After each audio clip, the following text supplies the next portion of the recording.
ছুঁয়ে আমার কিরকম অদ্ভুত অনুভূতি হলো একটা। কেন এমন হলো? ও কি আমার জীবনের বিশেষ কেউ হয়ে আসবে একদিন? ওর হয়ে আমি কথা দিচ্ছি, এই রোববার ও বাড়িতেই থাকবে। তোমরা যাদের ডাকতে চাও তাদের ডেকে নাও। মামু, তোমার কফি কিন্তু আবার ঠান্ডা হয়ে যাবে। না না তুলি মা, আমি ঠান্ডা হতে দেবো না, কোনদিনই দেবো না। এই নে। হ্যাঁ, তারপরে বল। আরে ওই গ্রামের একটা মেয়ের নাম মামুন, ও পুরুলিয়াতে বোধহয় কোনো একটা নিউজ পেপারের রিপোর্টার বা এরকম কিছু একটা। এবার ওর খুব ইচ্ছে আমাদের কাগজে কাজ করবে। আমি তো শুনে হেসেই ফেলেছিলাম জানো। তারপর ভাবলাম গ্রামের মেয়ে, কোনো এক্সপোজার নেই, মানে হয়তো কলকাতাতেও কোনোদিন আসেনি, তারপর নিজেকে কন্ট্রোল করেছি। তুই আবার ওকে বলে দিস নি তো যে আমাদের এখানে মানে আমার খবরের কাগজ আছে এবং কোনো চাকরির ব্যাপার? কারণ আমাদের অফিসে কিন্তু এইভাবে কোনো চাকরি দেওয়া হয় না। একটা HR ডিপার্টমেন্ট আছে, ইন্টারভিউ বোর্ড বসে। আই নো ভাবি, আমি কিছু বলিনি, ও আমাকে বলতে বলেছে, তাই আমি জাস্ট কনভে করছি। আর ওই অঙ্কুর খালি আমাকে খোঁচাচ্ছে। কেন অঙ্কুর খোঁজাচ্ছে কেন? আরে অঙ্কুরদের বাড়িতে যে মাসি থাকে না, চাঁদ মাসি, সে আমাদেরকে আমনের সাথে পরিচয় করিয়ে দিয়েছে। এবার পরিচয় করিয়ে দিয়ে বলছে যে দেখো না, তোমাদের কলকাতার কাগজে যদি একটা কাজ টাজ হয়।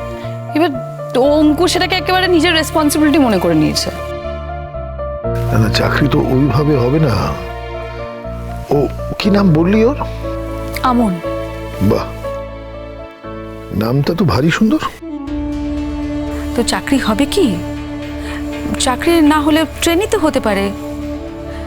দেখো, গ্রামের একটা মেয়ে যখন বলেছে। দাদা, ট্রেনিং তো করতেই পারে, কিন্তু তারও তো একটা ফর্মালিটি আছে, তাকে অ্যাপ্লাই করতে হবে। তো দেখো, ট্রেনিং পিরিয়ডে তো ব্যাপারটা বুঝতে হবে, কোনো টাকা পয়সা নেই, এটা স্টাইপেন্ডের মতন আছে, সামান্য কয়েক টাকা। সেখান থেকে বছর খানিক যদি টিকে যায়, তাও যদি ভালো কাজ করে, নাহলে তো কাজ যদি না পারে কয়েকদিনের ব্যাপার। আর কটা মানুষই বা 1 বছর টিকে যায়? হার্ড ওয়ার্ক তো। আমার তো মনে হয় ল্যাঙ্গুয়েজ প্রবলেমও আছে। তাই? হ্যাঁ, মানে স্বাভাবিক, ওখানে একটা স্থানীয় স্কুলে পড়েছে, আমার মনে হয় না ইংলিশ বলতে পারে। আর তার উপর না ওর একটা অদ্ভুত টান আছে, মানে আমাদের মতো বাংলা বলে না। তো এখানে ওর খুবই প্রবলেম হবে কাজ করতে। দেখো, এদের অ্যাসপিরেশন লেভেল তো থাকেই, সে নিয়ে কোনো ডাউট নেই, কিন্তু যে বেসিক এডুকেশন দরকার সেই সাপোর্টটা ওদের থাকে না। আমাদের তো প্রবলেম হয়ে যাবে, লোকে ভাববে আমি পার্শালিটি করছি। কোনো মানে সাধারণত আমি এটা করি না। তাহলে তোমরা যখন ট্রেনিং দাও সেই সময়টাও অ্যাপ্লাই করতে পারে, যেমন সবাই করে আর কি। তো সেখানে যদি কোয়ালিফাই করে তাহলে তো হয়ে গেল। করে না কি মা কখনো? আর এমনিতেও ও এখানকার ছেলেমেয়েদের সাথে পারবে বলো? ওখানে একটা ছোটোখাটো কাগজের চাকরি করে ভাবছে কলকাতায় এলেও হয়তো ওর হেডলাইন বেরোবে। হেডলাইন? আরে বাবা, স্বপ্ন দেখতে তো অসুবিধা নেই, স্বপ্নে যখন পোলাওই খাবো তখন ঘি কম কেন দেবো বলো? এরকমই ব্যাপার। যাকে এই নিয়ে এখন আমরা কেন কথা বলছি, তুই দেখবি আমাদের মাঝে মধ্যে ট্রেনিং নেবো বলে একটা অ্যাডভার্টাইজমেন্ট বেরোয়। সেটা যখন বেরোবে তখন ওকে বলিস অ্যাপ্লাই করতে। ইন্টারভিউ বোর্ড ইন্টারভিউ নেবে, তারপরে যেটা ডিসাইড করবে করবে। ঠিক আছে, আমি অঙ্কুরকে তাহলে এটাই বলে দেবো। আদারওয়াইজ তোর জায়গাটা কেমন লাগলো ওভারঅল? খুব ভালো লেগেছে জানো তো, কিন্তু কি বলতো, ওই একদিনের জন্য ঠিক আছে, আমাকে যদি ওখানে মেরেও দেয় আমি 3 দিন থাকতে পারবো না। আমরা তো একসময় ভেবেছিলাম আমরা ওখানেই চলে যাব। ওখানে গিয়ে গোলু তো বরাবরই ওই ধরনের মানুষদের সঙ্গে খুব কমফোর্টেবল ছিল। ও বলতো এখানেই একটা কুটিরে থেকে যাব, এদের মধ্যেই কাজ করব। তোমার বাবি কিন্তু চাইলে সারা জীবন ওখানে থাকতে পারে, তুমি কি সেটা জানো? মামি, তুমি আমার মামুকে কেন লেকপুল করছো বলো তো? মামু ওখানে কি করে থাকবে? ওখানে তুলির চা, তুলির কফি কিছুই পাবে না। ব্রিলিয়েন্ট তুলি, ব্রিলিয়েন্ট। যাই বলো মা, বাবি ওখানে 1 রাতের বেশি থাকতে পারবে না। আমি তো ছিলাম, আর বাবির যা লাইফস্টাইল, ওই ইউনিভার্সিটিতে মানুষ অনেক এনথুজিয়াস্টিক হয়, কিন্তু এখন আর না। তুই যে তোর বাবিকে দেখছিস, তুই কি ভাবছিস এই বাবিটাই তো সবটা বাবি? তোর এই বাবির ভেতরেই আরো কত রকম অন্যরকম বাবি আছে। হ্যাঁ তুই জানিসই না। তার মানে অন্যরকম ভাবি মানে কি ভাবি? আমাকে জিজ্ঞেস করে কোনো লাভ আছে? আমাকে কোনো উত্তর নেই। তোর মা তোকে বলেছে, তুই মাকে জিজ্ঞেস কর।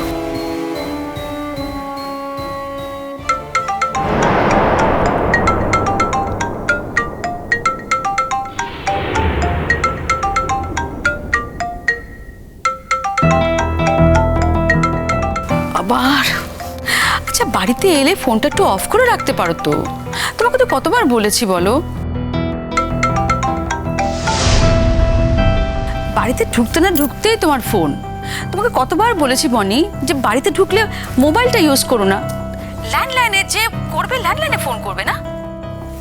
24 ঘন্টা একটা মানুষ যদি সারাক্ষণ কানে ফোন নিয়ে থাকে তাহলে কি অবস্থা হয় তার বলো তো। Excuse me. হ্যালো। সরি, তোকে একটু বদর করছি। না না, বল। বলছিলাম একটু পরে ফোন করি তাহলে, মানে মিমি এখন তোর ফোন করে আপত্তি করছে। কি আশ্চর্য, বল না। বলছিলাম আমার একটা রিকোয়েস্ট রাখবি? রিকোয়েস্ট? হ্যাঁ তাই। শোনা দেখি।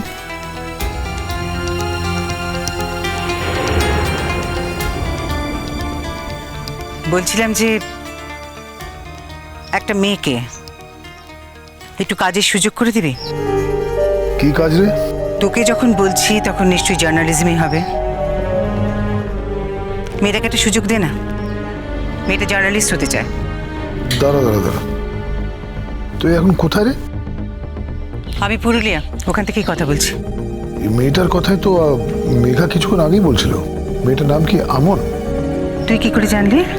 ও হ্যাঁ, রাইট রাইট, ওদের সঙ্গে বোধহয় মেধার দেখা হয়েছে। ও বোধহয় মেধাকে বলেওছে। কিন্তু গুলু, তুই তো ভালো করেই জানিস আমাদের আমাদের কাগজে সিলেকশন খুব ফেয়ার হয়। কাগজে অ্যাডভার্টাইজমেন্ট বেরোয়, একটা ইন্টারভিউ বোর্ড আছে। ফাইনালি তাতে যে কমপ্লিট করতে পারে সেই চান্স পায়। ট্রেনই হয় না তোদের? না না, ট্রেনির ব্যাপারে আমরা হয়তো একটু ছাড় দিতেও পারি, তবে তারও একটা অ্যাডভার্টাইজমেন্ট বেরোয়, সেটা দেখেই তাকে অ্যাপ্লাই করতে হবে। এক্ষুনি তাহলে কিছু হচ্ছে না। Is it very urgent? মেয়েটার কথা শুনে তো মনে হচ্ছে আর্জেন্ট। এই 24-25 বছর বয়স, অতএব ওয়েট করার মতন সময় খুব একটা ওর হাতে নেই। একটা লোকাল কাগজে কাজ করে, বুঝলি? মেয়েটার অ্যাসপিরেশন আছে, পরিশ্রমী, স্বপ্ন দেখতে জানে। শুধু অ্যাসপিরেশন বা শুধু স্বপ্ন দেখলে জার্নালিস্ট হওয়া যায় না, সে তুই ভালো করে জানিস গুলো। বাকিটা তো প্রমাণ সাপেক্ষ বনে। সে প্রমাণটা ও দিতে পারলে ওর চাকরি হবে, না দিতে পারলে হবে না। আমি মেয়েটাকে বলে দিয়েছিলাম যে ওকে জানিয়ে দিতে, যে অ্যাডভার্টাইজমেন্ট যখন বেরোবে তখন অ্যাপ্লাই করতে আর ইন্টারভিউ বোর্ডের সামনে বসতে। তুই যখন এই রিকোয়েস্টটা রাখছিস তখন তোকে তো আমি না বলতে পারি না। তুই ওকে আমার কাছে পাঠিয়ে দে। হ্যাঁ, আমি তোর একটু কনসিডারেশন চাইছি এই ব্যাপারে। তুই আমাকে আমি বলে কনসিডার করছিস তো? হ্যাঁ, আমি সেটা চাইছি। এই মেয়েটার জন্য এটুকু নিলে আমার বোধহয় কোনো অসুবিধা হবে না। কনসিডারেশনে কিছু নেই, ইনফ্যাক্ট রিকোয়েস্টেরও কিছু নেই। তুই বলেছিস, নিশ্চয়ই তার মধ্যে কিছু একটা প্রতিভা দেখেছিস বলেই বলেছিস। ডেফিনেটলি তুই ওর ইনসাইটটা দেখেছিস। কিছু না দেখলে তুই কোনোদিনই রেফার করতি না। আর তোর এই গুণটাকে আমি রেসপেক্ট করি, তাই বলছি তুই পাঠিয়ে দে। খুব সুন্দর ভাষায় কথা বলতে পারিস তুই, বরাবরই অবশ্য। তুই আমাদের প্রোগ্রামে আসবি না গুলো? এরপর যদি আমি বলি যে আমি যাব না,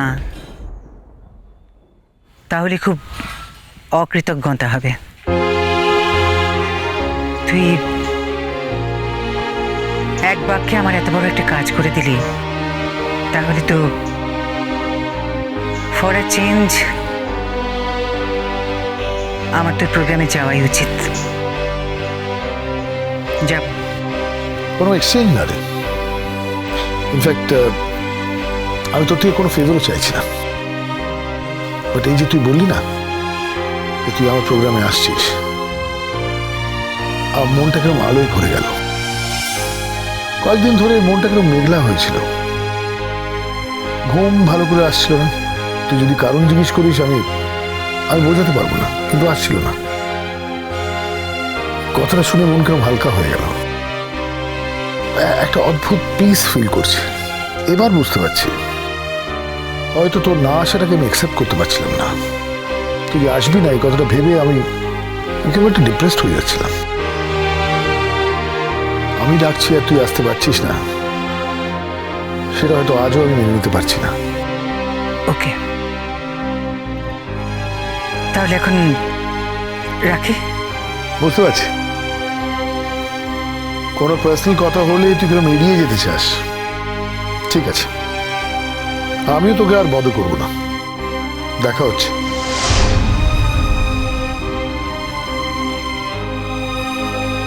বাই। বাই।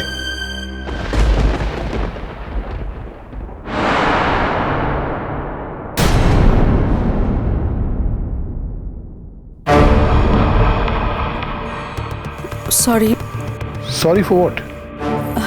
না, কফিটা ঠান্ডা হয়ে যাচ্ছিল, তুমি ফোন করতে করতে ওপরে চলে আসলে, তাই ভাবলাম তোমার জন্য কফিটা নিয়ে আসি।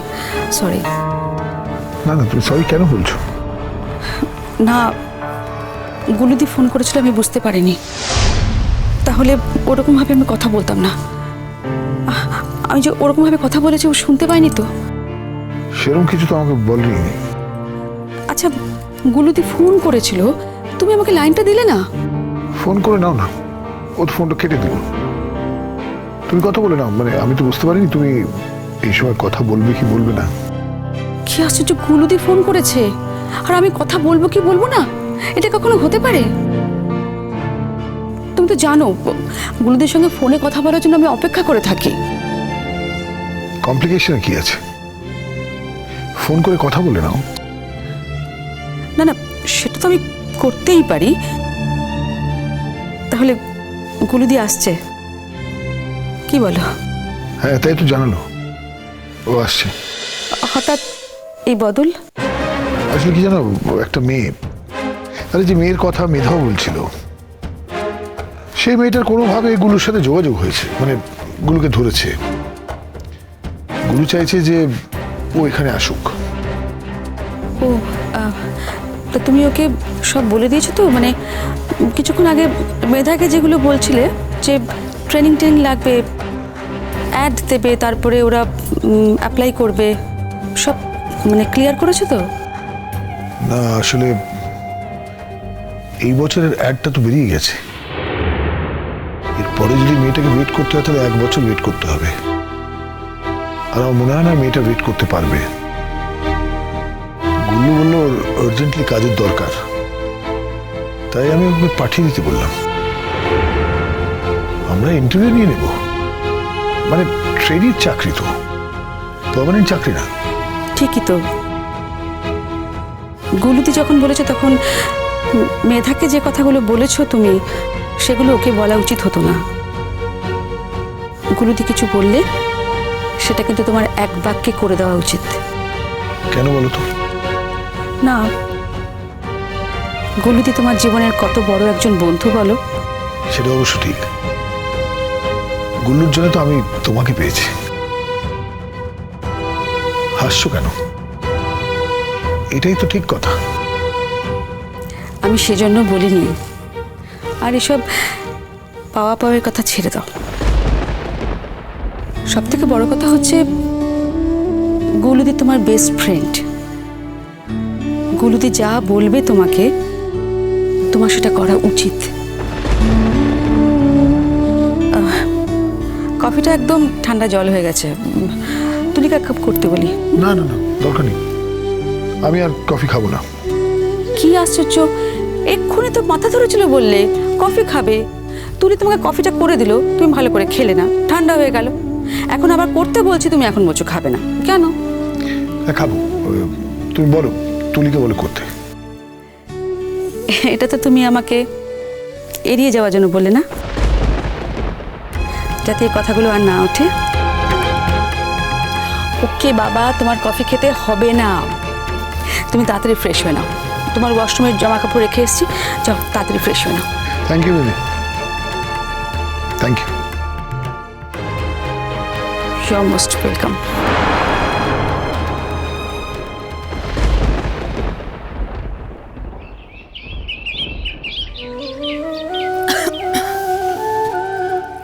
আমন, এই পায়ে হাত দেয় না, পায়ে হাত দিতে নেই। কি কেমনি কথা বলছিস তুই? তোর পায়ে হাত দেবো না? না, পায়ে হাত দেবে না, মাথা উঁচু করে চলবে, মাথা নোয়ানোর কিচ্ছু নেই। কিছু মানুষ আছে যাদের দেখলে মাথা নামাতে ইচ্ছেটা হয়, তুই তেমনই মানুষ। আচ্ছা শোনো, কাল আমার সঙ্গে কথা হয়ে গেছে, মানে ওই কাগজের ব্যাপারে, যে তুমি যে কাগজের কথা বলেছিলে, তো আমি ওদের মালিককে ফোন করেছিলাম। ভদ্রলোক আমার চেনা, তো উনি তোমাকে পাঠিয়ে দিতে বলেছেন। এখন তুমি কিভাবে কলকাতায় যাবে, মানে ওদের ঠিকানা আমি তোমাকে, আগে কখনো গেছো কলকাতায়? চাইলাই তাহলে কি করে যাবে? কাউকে সঙ্গে নিয়ে যেতে হবে তো। আচ্ছা সেরকম কেউ? আমি অফিসের ঠিকানা দিয়ে দিচ্ছি, চিনে যেতে পারবে তো? ও চাঁদ মাসি আছে না, ও যে বাবুর বাড়ি কাজ করে, ও অঙ্কুর বাবু। ও যে দিদিমণিটা এসেছিল বললাম না, তার সাথে অঙ্কুর বাবু এসেছিল। ও যে সবাইকে ঘোরায়, ট্রাভেলের ব্যবসাটা আছে যার, ও বাড়িতেই তো চালমাসি কাজ করে। ও বাড়িতে চালমাসি নিয়ে যাবে, ওখান থেকে মু কাজটাতে যাব, তারপরে ওরা বলেছে মু ওদের বাড়িতে কিছুদিন থাকতেও পারবো। আমি তোমার কথা কিচ্ছু বুঝলাম না। কে অঙ্কুর বাবু, কে চাঁদ মাসি, কে ট্রাভেলের ব্যবসা করে? যাই হোক, তোমার কলকাতায় পৌঁছবার লোক আছে তো? হ্যাঁ, ও চাঁদ মাসি আছে না। চাঁদ মাসিটা কে? এই চাঁদ মাসি মোদের গ্রামের মানুষ, সে কলকাতার বাবুর বাড়িতে কামটো করে। ও আচ্ছা, তো তুমি সেই চাঁদ মাসির কাছে যাবে কলকাতায়? হ্যাঁ, মু ওখানেই উঠবো, মু চাঁদ মাসির কাছেই থাকবো। তা বেশ, কিন্তু তারপরে মানে ওদের বাড়ির ওরাই তোমাকে অফিসে নিয়ে যাবে, তাই তো? হ্যাঁ, এবার তো বুঝেছিস। ঠিক, খুব দেরি করে বুঝলাম, তাই না? আচ্ছা শোনো না, আমি তোমাকে একটা কথা বলছি, রাগ করবে না বলো? কিসের লেগে? তুই মুখে এমন কি কথা বলবি যে মু গোসা করবো? তুই কি মোর দিদার মতন মুখে বলবি বিহার কথা? তোমার দিদা বুঝি তোমাকে সারাক্ষণ বিয়ের কথা বলেন? মাথাটা খারাপ করে দেয়। কাল বাড়ি ফিরিলাই, আজ গেলে মাথা চিবাইন খাবে। আমি তোমাকে কিছু টাকা দিতে চাই, রাখবে তো? টাকা? টাকা দিয়ে মু কি করবো? মু তো চাঁদ মাসির সাথে থাকবো, ও বাড়িটায় থাকবো। কাগজের কাজটা পেলে, কিছু টাকা পেলে ওদিকেই দিয়ে দেবো। মোর টাকা কিসের লেগে লাগবে? না না, তুমি যে যাবে, যেতে বাসের ভাড়া লাগবে তো। তাছাড়া দেখো, তুমি ওখানে গিয়ে থাকবে, প্রত্যেকদিন তোমাকে অফিস যেতে হবে কাজ করতে, তো তখন যেতে আসতে বাস ভাড়া লাগবে না?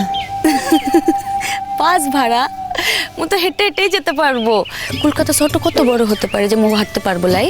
না সে ঠিক আছে, কিন্তু ধরো তুমি কোথায় থাকবে, ওদের অফিসটা কোথায় তুমিও জানো না, আমিও জানি না।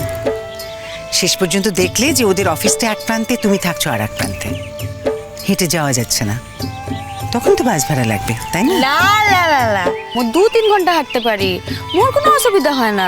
মু তো অভ্যেস আছে। তুমি সেটা পারবে আমি জানি, কিন্তু তবু বাইরে যাচ্ছ, শহরে যাচ্ছ, তো একটু টাকা রাখো সঙ্গে। হ্যাঁ, তোর কাছ থেকে মোর টাকা লিবো লাই? কেন? সুদ দিব কেমনে? কবে দেখা হবে, এলা হবে? ঠিক দেখা হয়ে যাবে। তাছাড়া এইটুকু ধার থাক না আমার কাছে তোমার, এই ধার শোধের জন্যই না হয় আমাদের দেখা হবে। লা রে, তোর থেকে টাকা নিতে মন লাগছে না।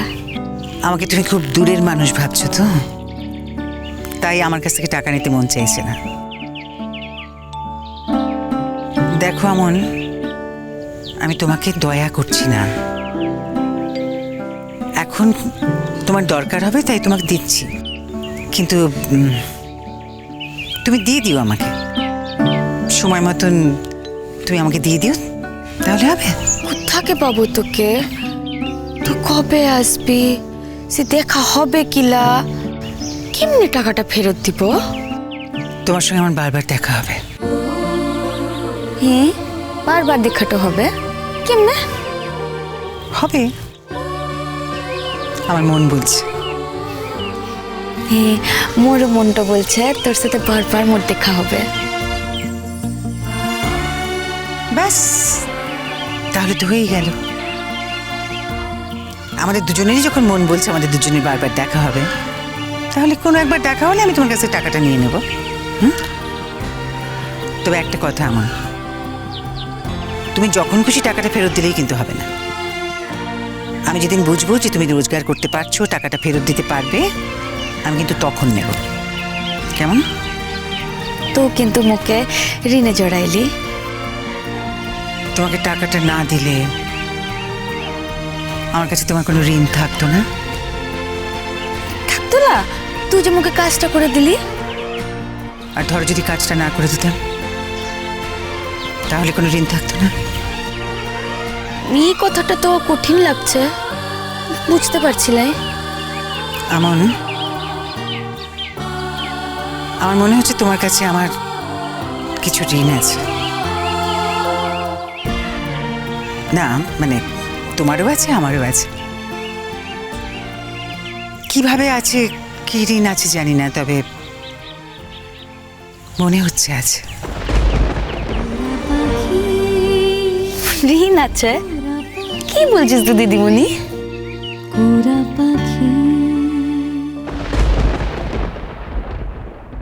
মানে যতটা গ্রাম্য আর বোকা ভেবেছিলাম ততটা নয়। আচ্ছা যাকগে, আসল কথা হলো ও আসছে। মোর মাটো মুখে কেন ফেলে গেল দিদিমণি? দেখিস দিদিমণি, একদিন এই সত্যটা খুঁজে বের করব।